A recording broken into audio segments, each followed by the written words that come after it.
This is a video that probably didn't need to be made. I think we all knew that Elden Ring was going to be seen as a masterpiece, and although some people, myself included, were a bit worried about the move to an open world, it seems to have stuck the landing. It's getting 10s pretty much across the board, and many outlets have called it one of the best games of all time. I played 9 hours of the game before it officially released in the closed network test, and it actually took me a good hour or so to adapt to what the open world wanted from me.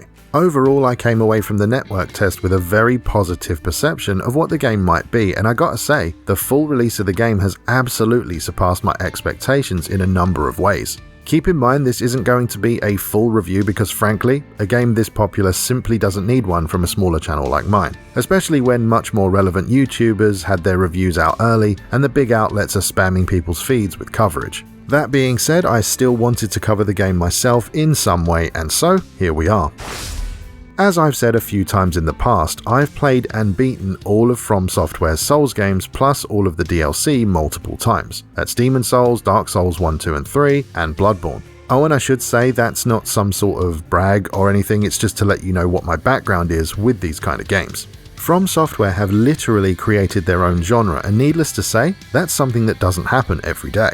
Not only did they create a genre, they kept redefining it and arguably improving the formula with every title they released. This, of course, brings us to Elden Ring, a game that feels like the culmination of everything this development studio have learned since releasing Demon Souls on the PS3 in 2009. It has elements from pretty much every game they've released since then, and they've used their collective knowledge to create what is to many the ultimate Souls video game. Now, I'm almost positive that anyone who watches this video will know what Souls games are and what they're all about, so I'll kind of simplify it in this section quite a bit. Elden Ring is a third-person action RPG with tough but fair combat and a somewhat steep learning curve. Elden Ring and the games that preceded it required that you properly learn the game's systems. There are exceptions, but for most players, Elden Ring will not be a pick-up-and-play experience.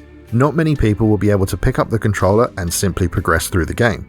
You'll definitely hit roadblocks throughout the game that test your skills and your ability to adapt to the enemy in front of you. Some players out there will absolutely relish the challenge, while others will get frustrated and simply quit the game. Believe it or not, I myself am not someone who enjoys difficult games, often playing on easy or normal in most titles. However, From Software games are the only exception for me. I get a huge sense of pride from overcoming the obstacles, and I love the incredibly deep and rich lore that these games have to offer. If you plan on picking this up and you've never played this kind of game before, the best advice I can give to you is to not fear death. Death is nothing more than a learning tool, it is not a failure. Stats are one thing, but do not underestimate the power of knowledge in Elden Ring.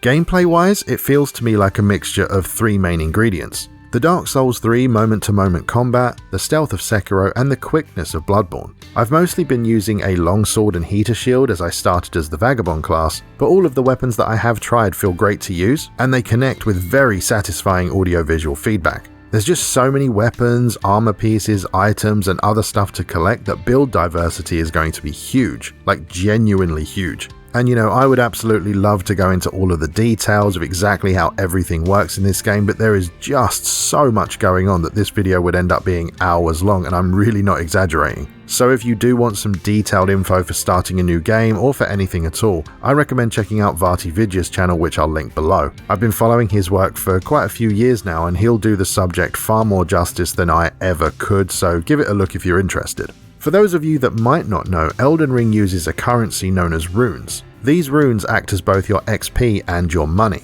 so if you spend it all on items, you won't have any left to level up. You can gather runes by defeating enemies, selling items, or finding specific items in the world that exist purely to give you runes. If you happen to die while holding, let's say, 1,000 runes, you'll drop all of them where you died. After you respawn, if you can make it back to where you died without dying again, you can pick them back up and carry on. However, if you die on your way back to them, those runes are lost forever. This is one of the most common features in Soulsborne games. It's been a thing since the original Demon Souls game, and it's been copied time and time again by many Souls-like games. In Demon Souls and Dark Souls, they were simply called souls. In Bloodborne, they were blood echoes, and in Elden Ring, they're called runes, but they're all functionally identical. At first, when I heard that Elden Ring was essentially a Dark Souls game in a fully open world, I was admittedly kinda skeptical. Souls games are usually quite a scripted affair. Sure, you have some options of what to tackle first or possibly second, but Elden Ring allows you to go in literally any direction and do pretty much anything. In all honesty, I found that to be a small issue when I played the closed beta, but after a while it all started to click. I use the term loosely, but the problem, at least initially, was that yeah, you could go anywhere, but doing so will probably get you one shot and obliterated. Some locations near the very start of the game are virtually impossible to pass unless you level up and find better gear and items, making it less about choice and more about finding the task that's relatively the easiest one. Once you beat that, you get a little bit more confident with the controls, you level up a bit, maybe improve your weapon to +1, and then you find that the other stuff that was a bit too demanding before is now doable. But see, that's the thing. It's the beginning, the part where you're deciding your first route to take. You have no knowledge of what lays ahead, but you're able to go anywhere, so I can see new players getting destroyed in areas that they aren't technically supposed to be in yet, but they have no way of knowing that that's the case. Now, of course, I'm aware of the get good meme, and to a point I do actually agree with it. I mean, if you go to one of these areas and you get destroyed easily, you now know not to go back there for a while, and you have a whole world of other places to explore. I think new players' experiences are going to differ wildly. One player may accidentally find the quote easiest first location to conquer, while another may keep accidentally finding areas they're far too weak to clear. In a lot of open world games, you can see something off in the distance and think, ooh, what's that? Let me go and take a look. In Elden Ring though, every time you do that, it could be an instant death. You just don't know, and while I know that Souls veterans will love that aspect of the game, I can see many people just falling off. I keep seeing places like IGN telling people that this should be their first Souls-born game and that it's the easiest and most accessible one yet. I don't know if I agree with that, honestly. I think Elden Ring has an overwhelming amount of options for new players. I think the randomness of being able to just go anywhere with no prior knowledge or experience with Souls games will work out great for some people and absolutely terribly for others. Perhaps it's the easiest Souls game for people who religiously played From Software's games before, but for new players to the series, I just don't know.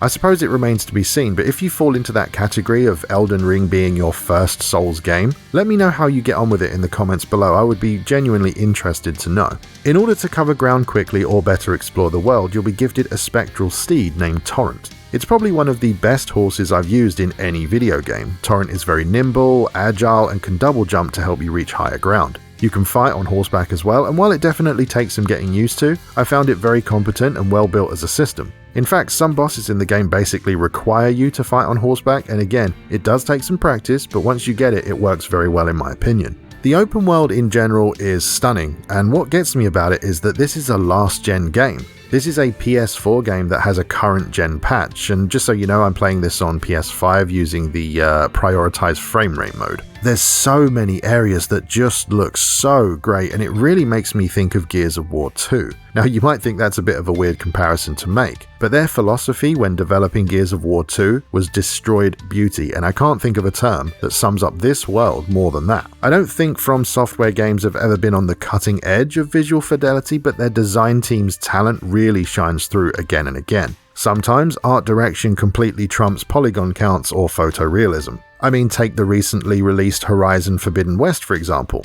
I don't think anyone could say it doesn't look incredible, because frankly it does, but I prefer Elden Ring's aesthetic and thematical visuals all day long. And just to be clear, this isn't a matter of one looks bad and one looks good. I'm just saying that for me, I personally like Elden Ring's looks and visual design more, despite the photorealism of Forbidden West. Many of the enemies I've fought so far have been interesting, terrifying, and disgusting in equal measure. Some of them are genuinely creepy and unsettling, and unfortunately I didn't get any footage of this one, but one of them actually caught me off guard and scared the crap out of me at one point. I won't say where this happened or exactly what happened, but to be kind of vague, I tried to backstab an enemy and then that enemy transformed into something huge with this weird screaming sound effect, and let me tell you, I have never run away from something in a game that quickly before. It wasn't that the thing was necessarily scary to me, it was just the fact that I was so unprepared and I didn't expect it to happen. Still though, it was pretty cool, and of course I now have a story to tell which will stick with me for a long time, I'm sure.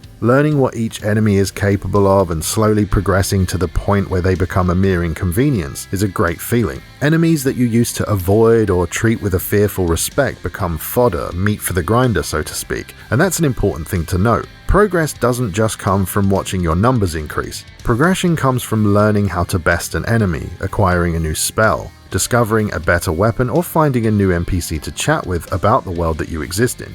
Elden Ring, like many other From Software games, feature a ton of environmental storytelling that you may miss unless you're looking for it. As an example, imagine you heard that a certain king had a precious artifact stolen many years ago and was never able to recover it. Then later in the game you enter the private quarters of one of his most loyal and trusted knights, only to open a chest and discover the item that was stolen. Now, did the knight steal it? Was it planted there? Perhaps there's more information yet to be uncovered. That example isn't specifically from Elden Ring, but it is representative of how the location of an item can tell a story in these games. Characters can even lie to the player, only giving you the information that they want you to hear. It's not uncommon to be manipulated and misled due to characters themselves having motives and biases. There's even times when an NPC may give you the information they believe to be correct, only to find out that another NPC in the stories has lied and manipulated them. I personally think that Hidetaka Miyazaki, the game director at From Software, is a master craftsman. In the same way that a seasoned woodworker creates artisan furniture or a Michelin star chef produces world-class food, so too does Miyazaki-san weave his magic to conjure such an incredible video game. There's so many more things that I want to talk about, like the fully featured character creator, the multiplayer aspects, the in-game painting puzzles, the spells and magic, the ashes of war, and how the various stats work, but sadly, there simply isn't enough time in the day. One thing I will say though is that the game does have a few frame rate issues in a few places. It has some stuttering and some slowdown, but from my experience, it's not anywhere near frequent enough to bother me. Is it annoying? I mean, yeah, it can be, but it's kind of like saying, sorry sir, you've actually not won $10 million, you've only won $9 million, I'm so sorry. It's like, well, that does kind of suck, but I'm sure I'll get over it. In an ideal world, these issues wouldn't exist at all, but these developers have been consistently incredible, and frankly, I'm willing to excuse some minor things for a studio that puts in that much effort. In my opinion, Elden Ring is From Software's opus. It's a triumph of design both in terms of its visual quality and its deep, rewarding gameplay. Yes, it's difficult and yes, it's challenging, but when you confront the brick wall in front of you and fight through all of the setbacks, your victory becomes all the greater. You do have the age-old question of should this game have an easy mode, and for me that's a tough one. I actually think I have some good arguments and compromises for both sides, but I'll have to save that for another video. Ultimately, Elden Ring was an instant buy for me as a fan of the series. It's taken many of the classic Souls gameplay and environmental systems and elevated them to heights that I personally didn't know existed. At this point, I genuinely struggled to imagine where the next game could go, considering Elden Ring's enormous scope and majesty. Besides slightly updating their game engine to the current generation, I have no idea how they could possibly top this game, but I do know one thing for absolute sure. It'll be a pleasure to see them try. If you enjoyed the video, I really hope you'll consider subscribing, and if you like what I do and want to help support the channel, please check out the first link in the video description down below. Thank you very much for watching, and I'll see you next time.